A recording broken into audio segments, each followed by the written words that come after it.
I had a picture in my head of what retirement was supposed to look like. My wife Norma and I used to talk about it on long drives to Muskoka. The two of us finally slowing down, maybe a little place near the lake, mornings with coffee and no alarm clock. We'd been talking about that picture for 30 years. We never quite got there. Life kept interrupting. The kids, the mortgage, my back, her mother's last years. But the picture stayed. I'm 63 now. Norma's been gone 4 years this March, and the picture I'm living inside of looks nothing like the one we drew together on those drives.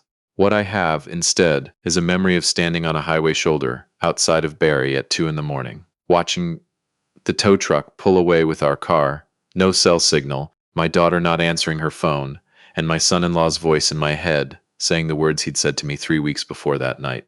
I keep coming back to those words. I keep turning them over.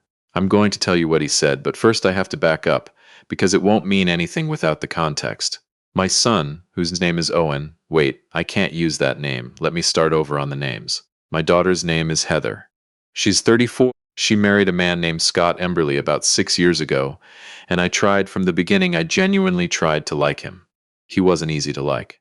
He had the kind of confidence that doesn't come from having done anything in particular. Just the sort of man who speaks loudly in restaurants and expects people to be grateful he showed up. But Heather loved him, and he seemed to treat her okay in those early years, so I kept my mouth shut the way fathers learn to do. My son is named Callum. No, that name's in the list. My son's name is Fletcher. He's 31. He works up in Fort McMurray on a rotation schedule. 3 weeks in, 1 week out, and he's been doing that since he was 23. He's a good man, quiet like his mother was. Doesn't say a lot, but when he says something you'd better listen because he means it. Norma died in February 4 years ago. Pancreatic cancer. From diagnosis to the end was 11 weeks, which is about as fast as that kind of thing moves, and the speed of it didn't make it easier. It just meant we didn't have time to prepare for anything. She was here and then she wasn't, and I was left in the house in Sudbury that we'd lived in for 26 years, rattling around in it alone. After Norma died, Heather and Scott moved back from Mississauga to be closer to me. That's what Heather said. I believed her. I still believe she meant it. They bought a place about 20 minutes from mine in a newer subdivision, one of those houses where everything is beige and the rooms are large and somehow empty feeling at the same time. Scott had taken a job at a firm in Sudbury that he claimed was temporary. He said it like he was doing the city a favor. For a while, things were all right. I'd go over for Sunday dinners. Heather would bring me soup when I was sick. I helped them out financially in those first years more than I'll probably ever admit out loud. A few thousand here for the furnace that broke. A few thousand there when Scott's car needed work. Money toward the down payment that I told myself was a gift and not a loan because I knew I'd never see it back. I didn't mind.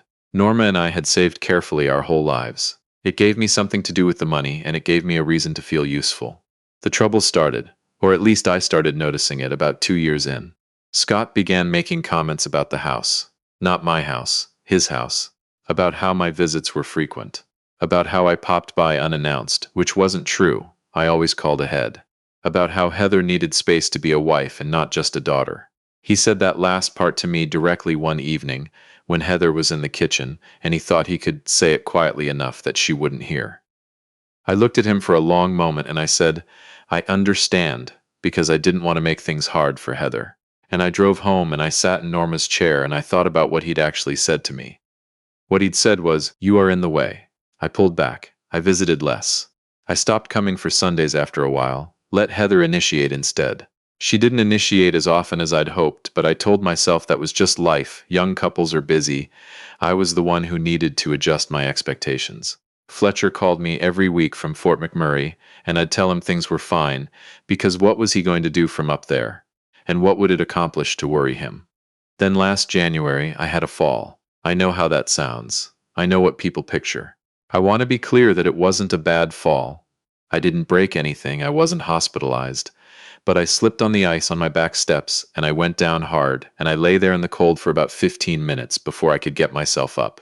I'm not a man who asks for help easily. I come from people who don't. But lying there on that ice, looking up at the sky over the backyard, at the birch tree Norma planted the year Fletcher was born, I thought, this is how people end up in real trouble. Alone on the ice with no one expecting them anywhere. When I told Heather about it, 2 days later, because I sat with it for 2 days before I could bring myself to say it out loud. She cried. She said she was scared. She said we needed to figure something out. She meant it. I believed her then, and I believe her now. What I didn't know was that she'd already talked to Scott about it.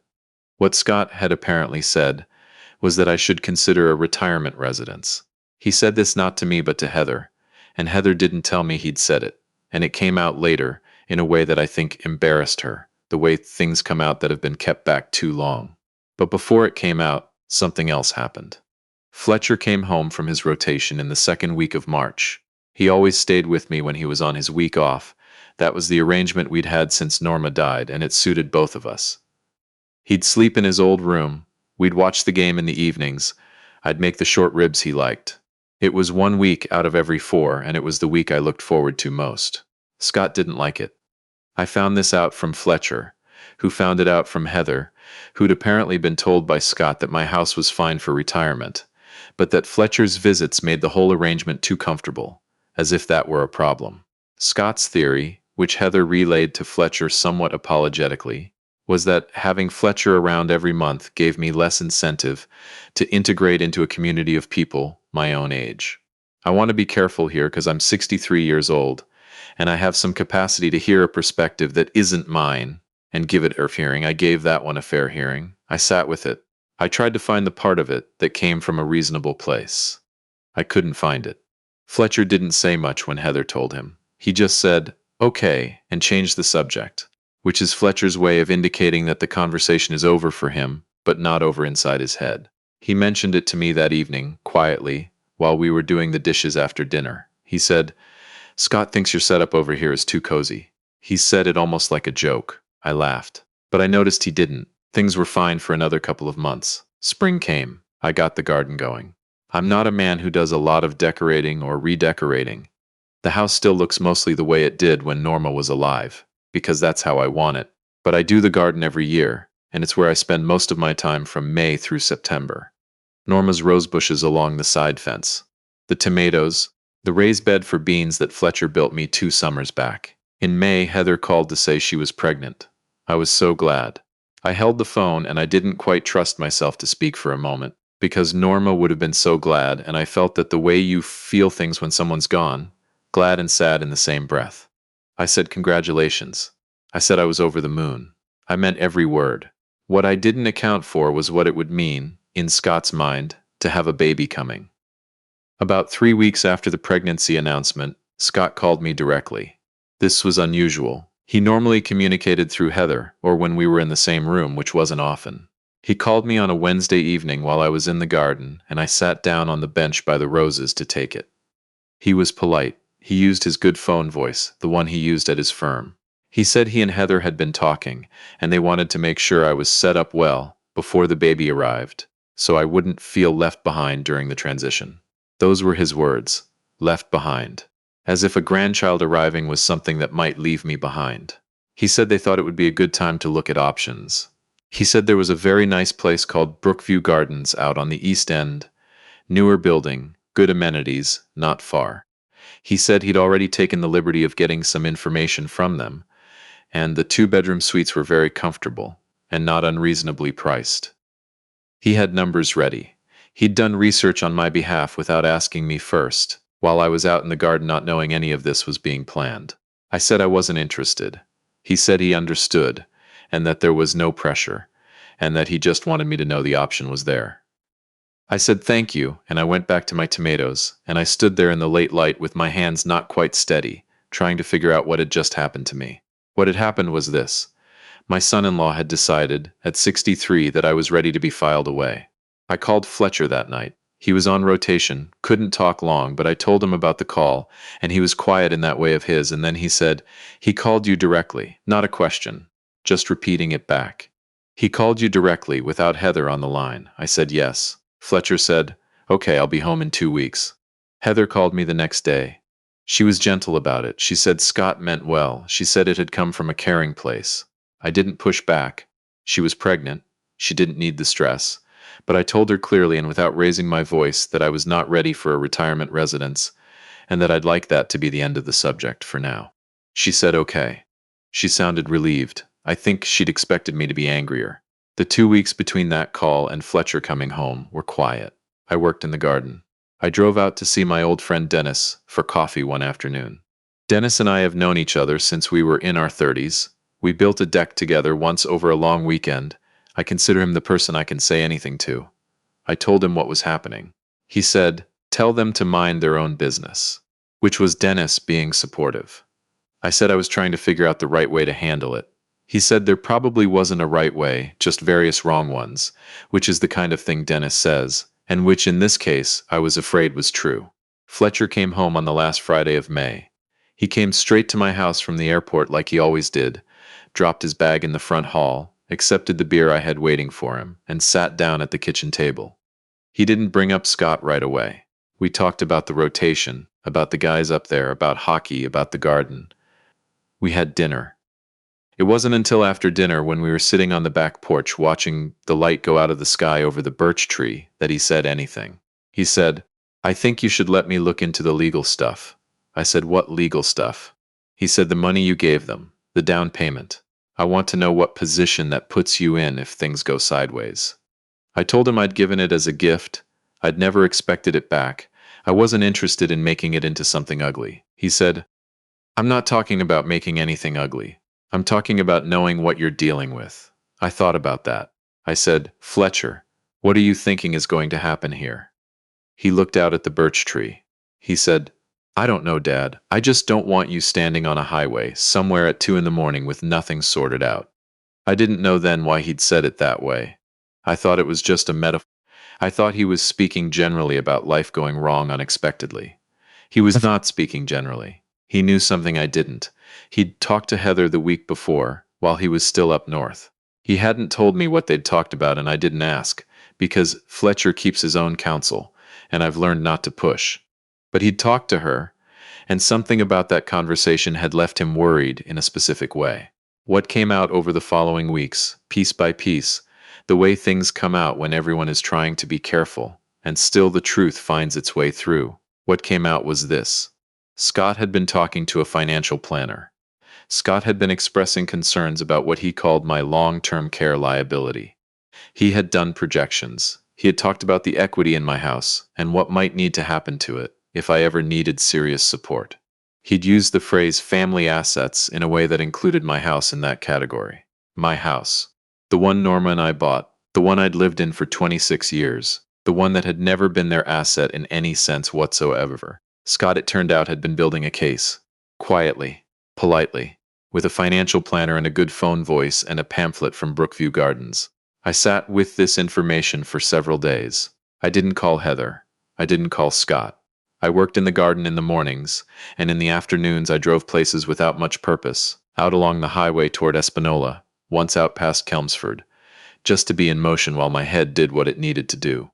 I made an appointment with my own lawyer, a woman named Jean Tremblay, who I'd used for estate matters when Norma died. I told her the situation. She listened without interrupting, which is a quality I value highly in anyone. When I was done, she asked a few careful questions, and then she said, "Okay, here's what we're going to do." What we did was simple. I updated my will. I made it explicit and documented and witnessed.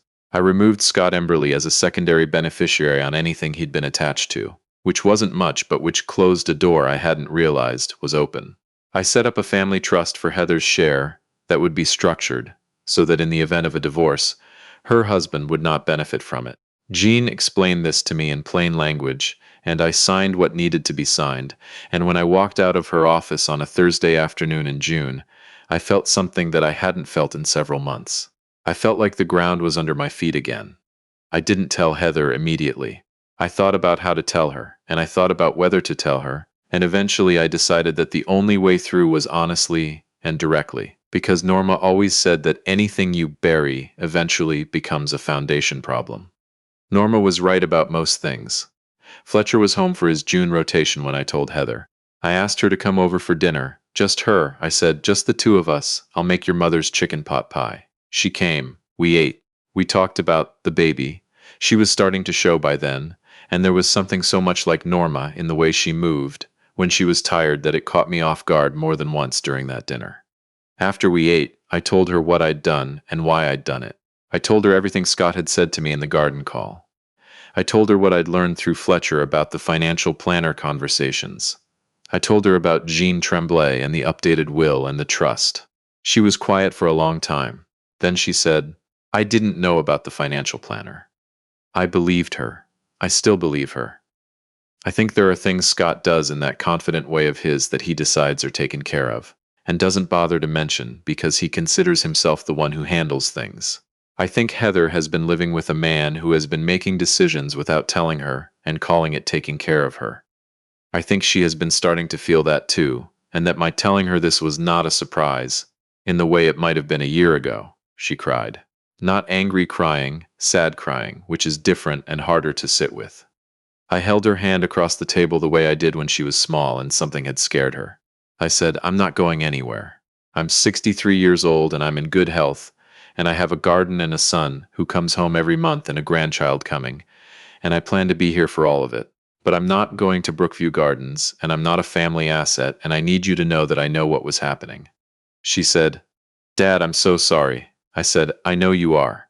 Fletcher came in from the living room. He'd been giving us space, but the kitchen isn't far, and he has good ears.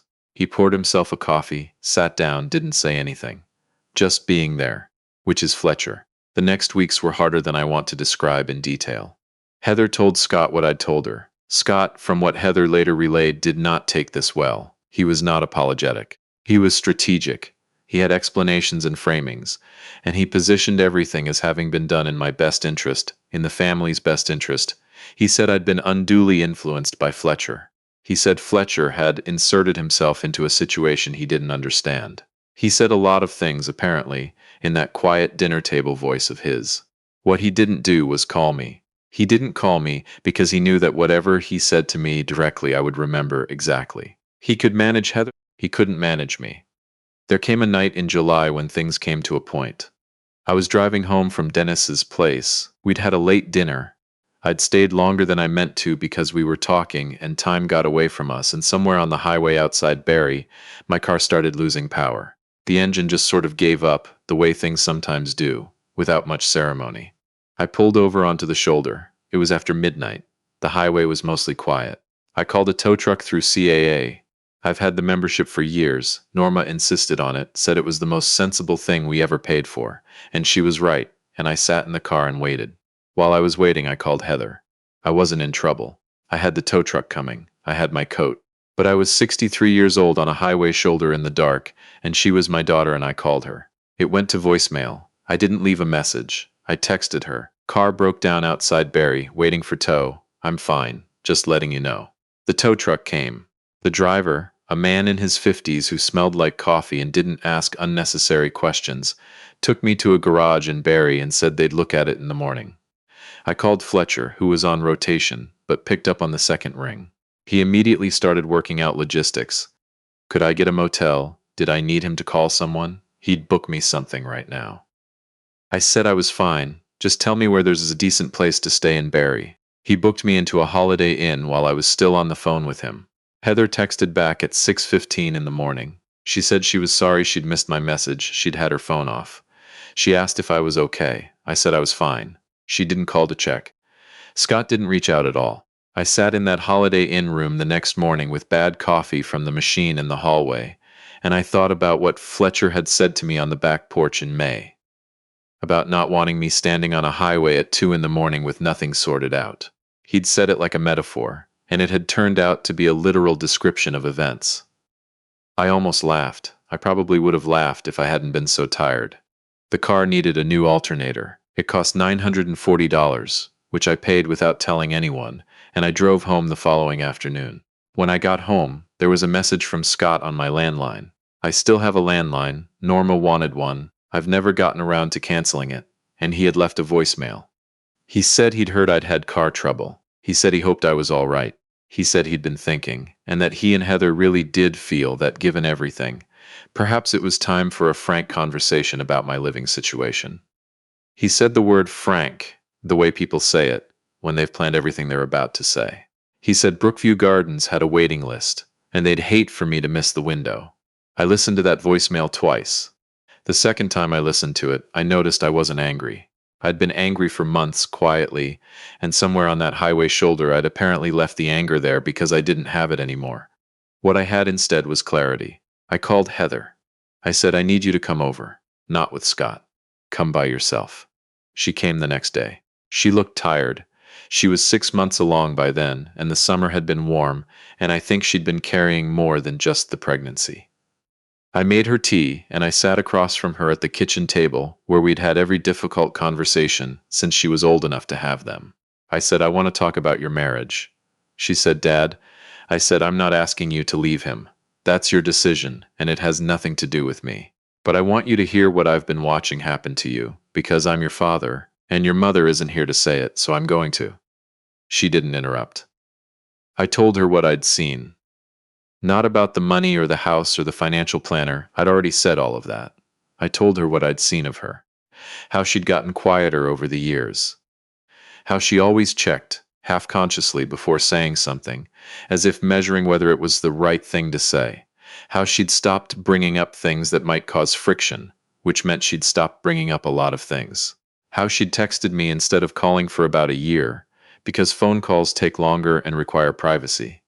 I told her I'd noticed all of it and hadn't said anything because I didn't want to interfere.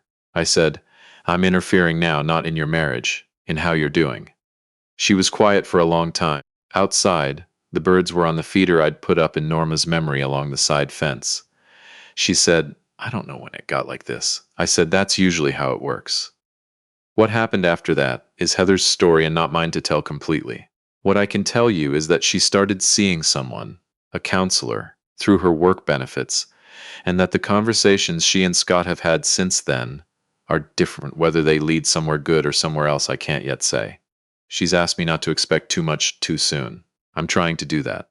Fletcher says I'm not particularly good at it. He's probably right. What I can tell you is what happened with the house. In September, Scott came to me directly. Not on the phone this time, in person. He came to the door on a Saturday morning while I was in the garden. He walked around back instead of knocking at the front, which annoyed me more than it should have, and he stood at the edge of the garden in that way of his, hands in his jacket pockets. He said, I think we got off on the wrong foot. I said, come and sit down. We sat on the bench by the roses. He said a number of things. He said he'd been under stress. He said his intentions had come from a good place. He said he understood that it had not felt that way. He was using his careful voice, and I listened to all of it. When he was done, I said, I appreciate you coming here. I want to be honest with you. I don't need you to look after me. I don't need to be managed. What I need from you is to be treated like a person who's capable of running his own life, which I am. That's all. If you can do that, we can move forward. He looked at the rose bushes. Norma had planted those bushes the year Heather was born. He probably didn't know that. He said he could do that. I said, good. Whether he can or whether he can't, time will tell. I'm not naive about it. But I said what I needed to say in my own garden on my own bench, and that's something. The baby came in November. A girl. They named her June.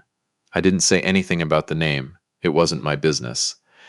And she came into the world at 7 pounds 2 ounces on a Tuesday morning at Health Sciences North, with both her parents there and her grandfather in the waiting room, reading a magazine and not retaining a single word of it.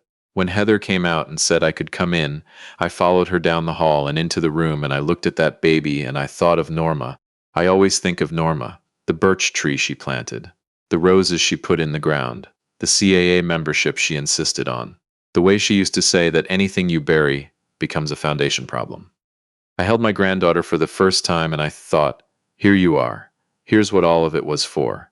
Fletcher flew in from Fort McMurray the next day, which he wasn't scheduled to do, which cost him money he didn't have to spend. He held his niece for a long time without saying anything. He has his mother's eyes and his grandmother's capacity for stillness, and watching him hold that baby, I understood something about continuity that I don't have quite the right words for. I'm still in my house. The garden will be put to bed soon for the winter. The alternator is fine. The birch tree is going gold. I know what I am. I know exactly what I am and where I belong and what belongs to me. That's enough. For now, that's more than enough.